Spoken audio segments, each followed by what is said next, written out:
Okay, I'd like to introduce Lance James. He cannot hear me, so I can say whatever I want. Lance was, as you know, supposed to be here and give a talk yesterday and give a talk today. He was not able to make it. He just wanted to say hi and express his regrets and throw us a little support.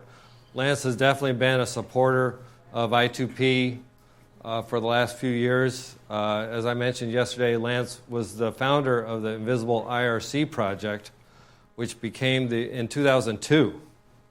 So we are a 13-year-old project. The Invisible IRC Project became the Invisible Internet Project, again, IIP. And we then said, well, 2 letters, you need a number, so we became I2P. And I2P, in its current form, has been around since about late 2003. Lance was the founder of one of the first threat intelligence companies way back in 2003, a company called Secure Science Corporation, involved in working on network threats like malware. He's done network security, malware research, and information security ever since. Starting in 2011, he was director of threat intelligence for the Vigilant, which was then acquired by Deloitte in 2013. It was during this time, around about 2011, that the I2P project and me and the rest of us reconnected with Lance. We weren't even sure exactly who it was that had started IIP back then. Gradually, we connected the dots together, realized it was Lance, and realized Lance was in this business. In the last couple of years, it's become a much closer relationship with Lance and with David as these other threats, such as malware and botnets, have started using I2P, and we've been working with them to talk about what to do about that, which was David's talk. Lance has very much been a part of that. Lance has been involved in a lot of these threats like Dyer and the Crypto Locker. Very recently, Lance left Deloitte to go back to doing consulting through his own company called the James Group. Lance is a great friend of I2P, and again, he's the one that started it all. And also, it's his birthday today. So let's give him, he can't hear you, but let's give him a round of applause anyway, and we'll tell him that we did.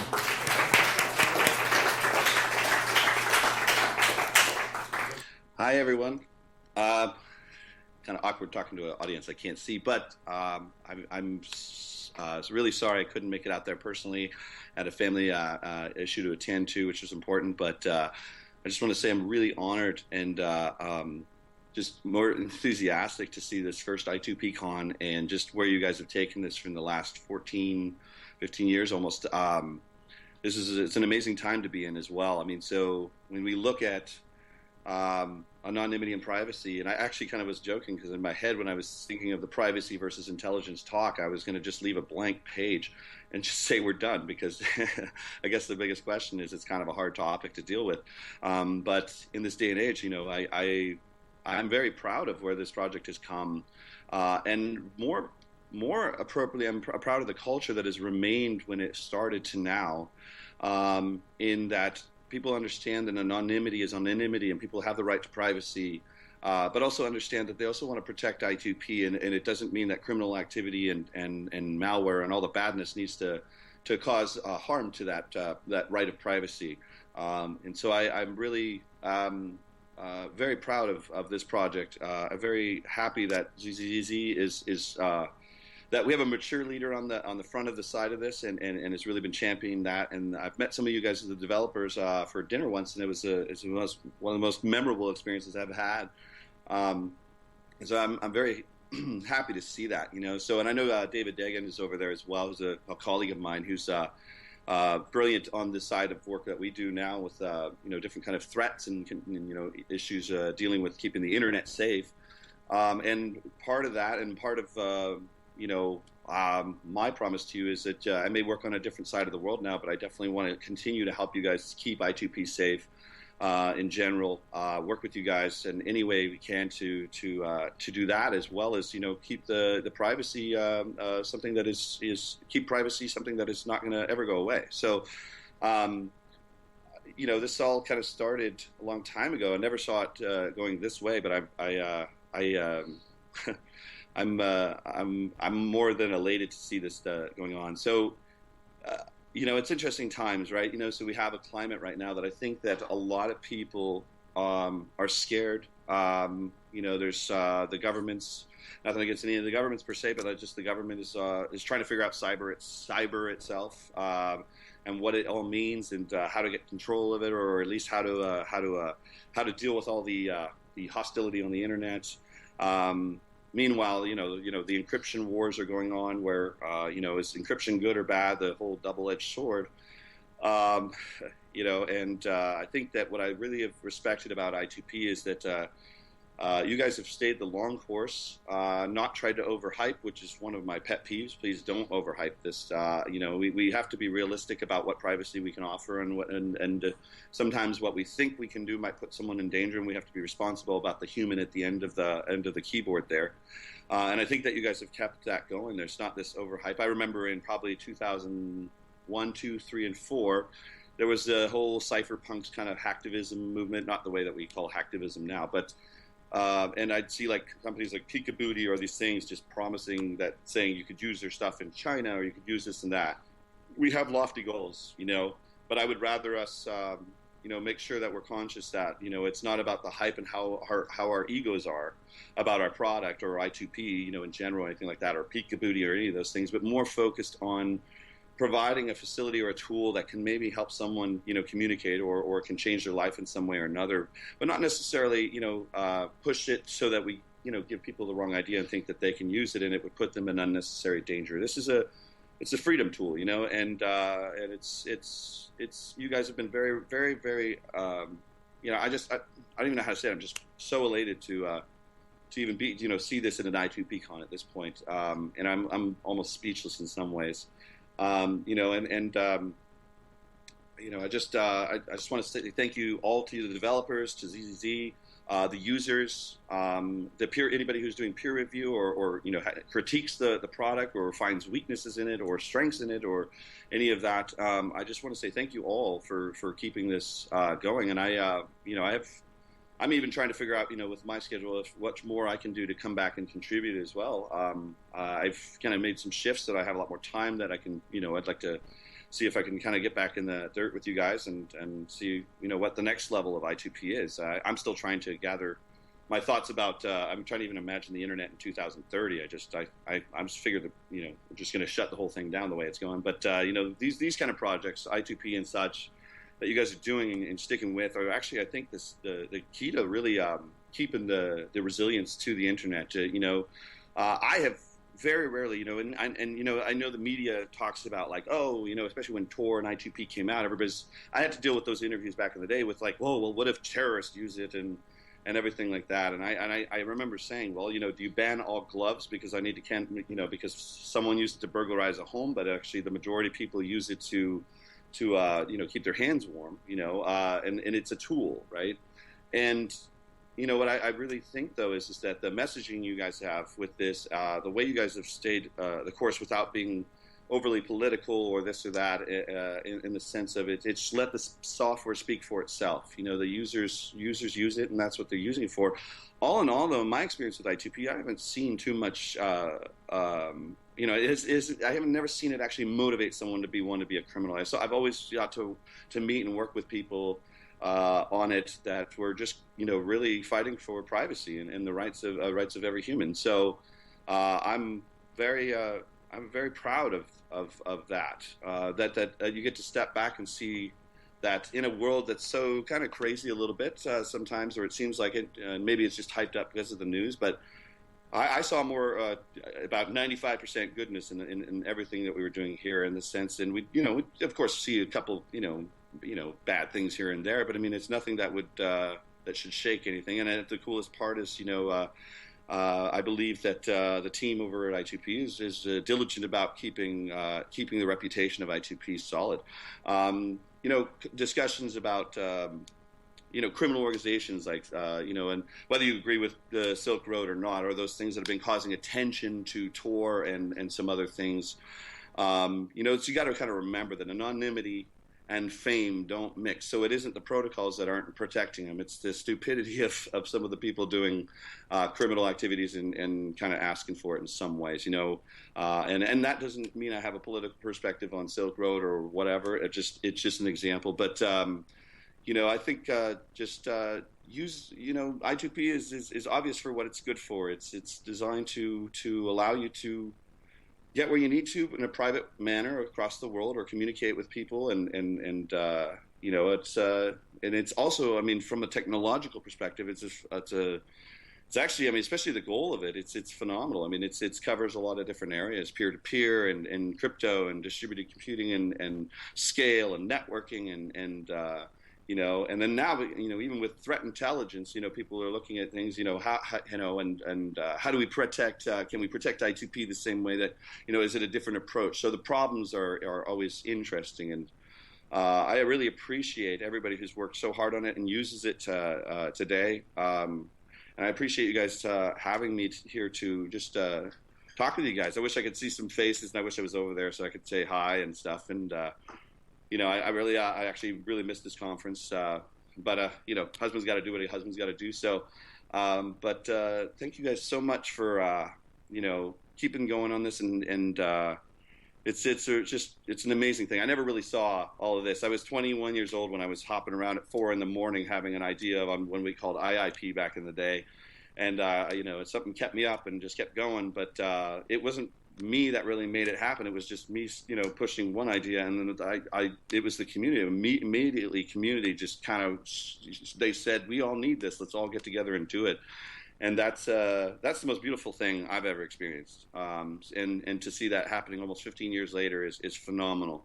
And you guys have done great. I mean, you got some attention in the news, this and that, but I mean, honestly, it's welcome to the media. They're gonna find everything right now, so they're bored. But you guys just keep it up, and feel free to find ways I can help if you have any ideas or anything like that. I'd like to definitely come back and help if in any way I can. So, and thank you again, ZZZ, for. I'm trying to figure out, since you're in Canada, do I say ZZZ? But thank you for really taking charge and putting order to a great project. So I think that's probably a bit it, but on my end. But I'm just really stoked that you guys have seen where this is supposed to go and just kept that going. So. Hooray for I2P! Hooray! I hope to see you guys in I2PCon next year, and let's keep that going. I can maybe offer some space to host it down in New York if you guys want, but there's a lot of stuff. So I would love some questions. Actually, I prefer interaction. Thank you very much. Anybody have any questions for Lance? And soon we'll type him in. He loves telling stories. Yeah, Jeff. How do magnets work? Anybody got a serious question for Lance? This guy is amazing. He has more stories than you can imagine. How did he? If we want to ask him a question, he'll go for another hour. But let's. How did he originally get the idea? There you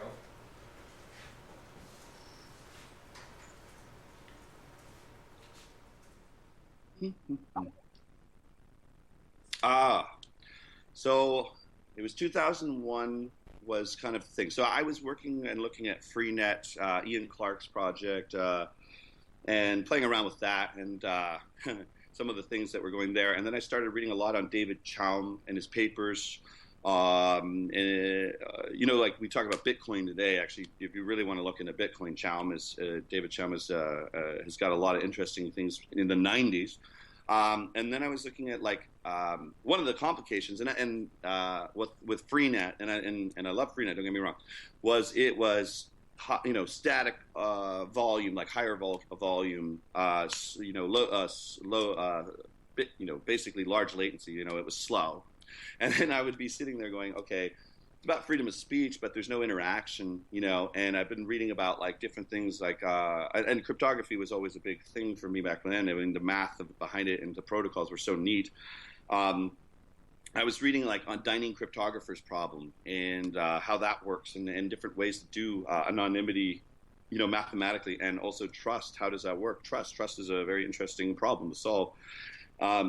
Excuse me. And then so basically, I just kept reading all these papers, not knowing where I was going to go yet. I just had this spark to read all this stuff, and so I was in a learning mode. Like Handbook of Applied Cryptography. I was learning discrete logarithms, all these different things, and my mind was like, I wish it was when it was in high school, because the math teachers hated me back then. But it was in this weird mode of just taking in a lot of information, and I really wanted to catch up on my math skills, and I wanted to solve a really cool problem. And part of the reason is I wanted to be able to not have to wait 24 hours to check a message from someone, which you would have to at that time on Freenet. So some of it was selfish. But it really came down to it. I started with the IRC on purpose, Internet Relay Chat, because I didn't want to get involved with the RIAA or the MPAA wars. I didn't want to deal with any kind of child pornography. I didn't want to deal with any of the problems that everybody's doing.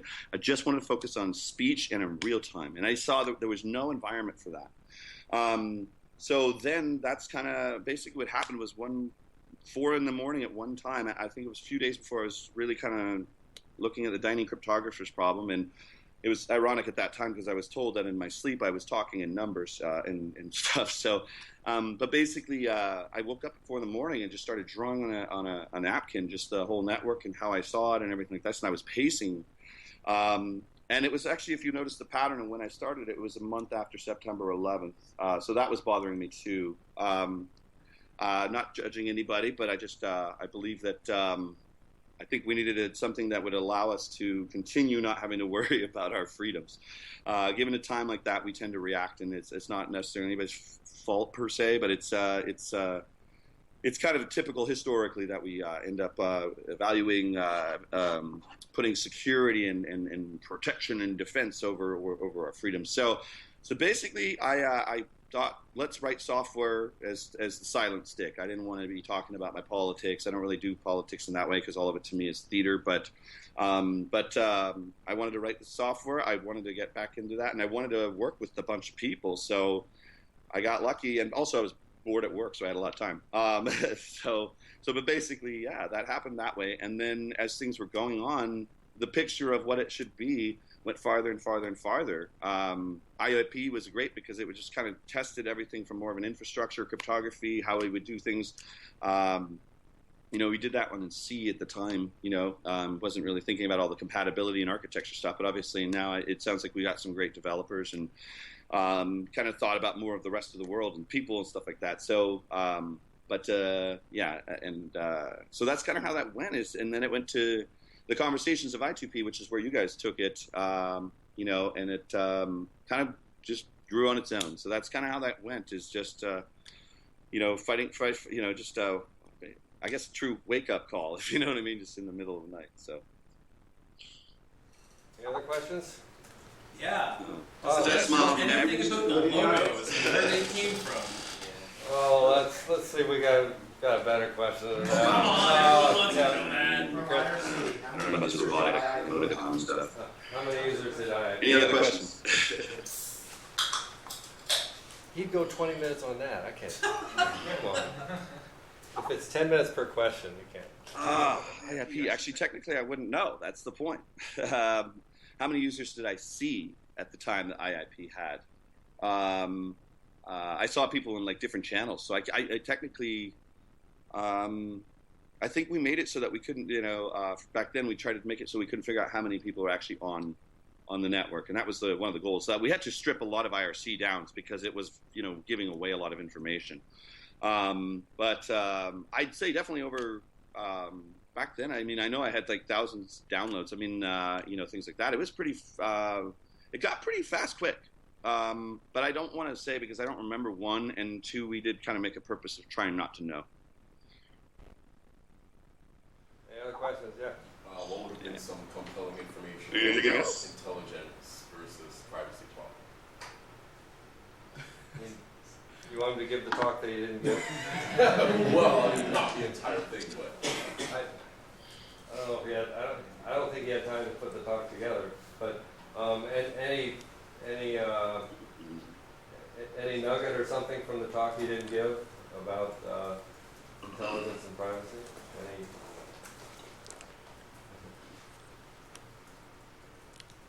The talk you didn't give?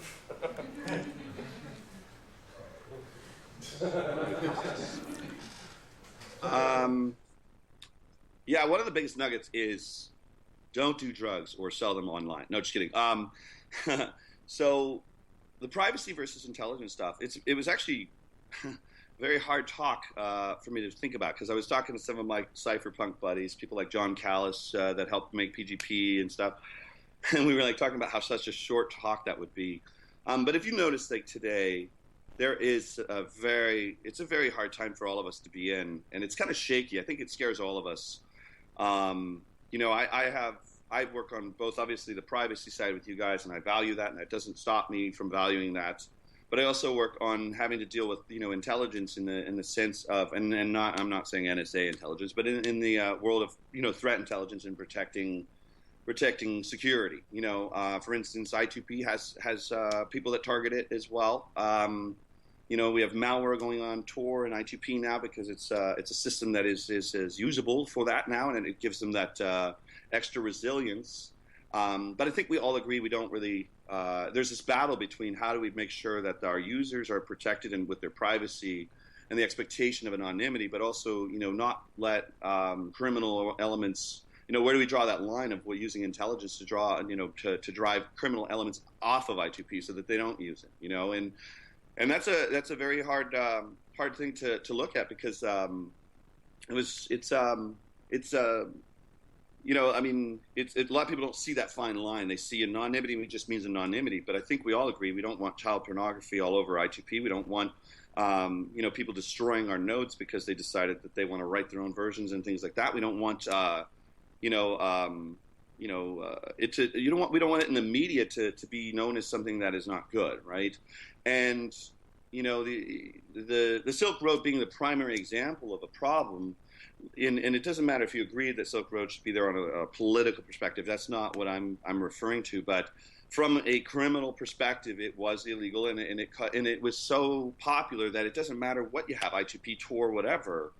That anonymity fame thing cannot really work, because the Silk Road is likely not just about them figuring it out around Tor. It was likely the guy knew some friends and they talked and all this stuff. And I think all of you know that, like, right now I can't see you, I can't hear you, and you guys and I always want to respect that anonymity. But if you're doing a Silk Road, if you're doing something like that, you're not exactly really wanting. Your anonymity is kind of relative, and it shifts, right? It's because anonymity is not just a protocol or a tool. It's a concept, something that you have to build. It's a thought process. It's something. It requires people, processes, and technology. Not to sound like a business guy, but and there is no technology in the world that probably could save you from that. But that doesn't mean to have doubt in the privacy. And I don't see that, for instance. We see obviously on the political side with all the Snowden and the NSA stuff, and I'm not going to give my opinions of all of that stuff, but obviously we're dealing with hard problems, dealing with a big internet and how it's all connected. And all of these things are done by people being afraid and fear, right? I feel like I2P was courage in a time of fear.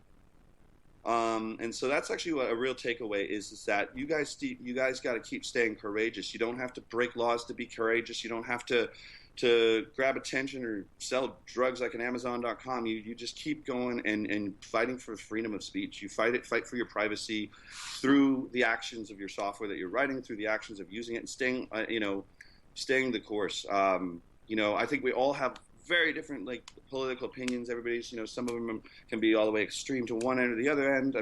Today I turn on CNN and I can't keep it on because it's just all a joke.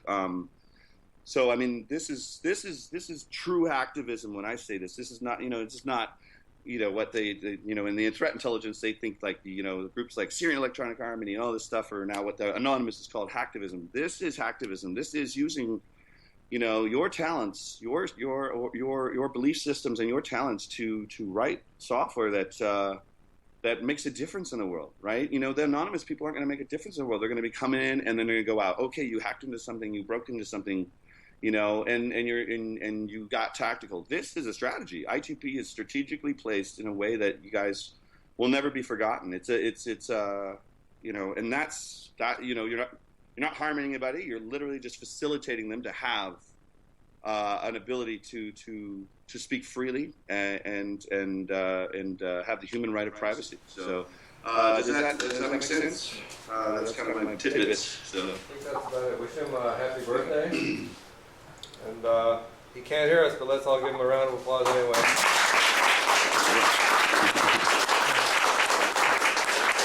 Oh, happy, yeah. Just got a big round of applause. Although I'm 24 in hex right now, which I feel good about. Take thunderous applause. Thunderous applause. Thunderous. Thunderous. Okay. Are you guys having fun over there? No. All right, cool. Bill, thanks a lot. Hey We guys, gotta this move is, on, and we'll talk to him soon. I'm really proud of you guys. I'm really stoked that this is happening. I really wish I was there. All right, talk to you guys later. It was great. Okay, Lance is truly awesome, and as you can see, once you get him going, he will keep going. And that's why it would have been exciting to have him here. It might have been a 4-day conference if he'd been here, though. Next up, we have...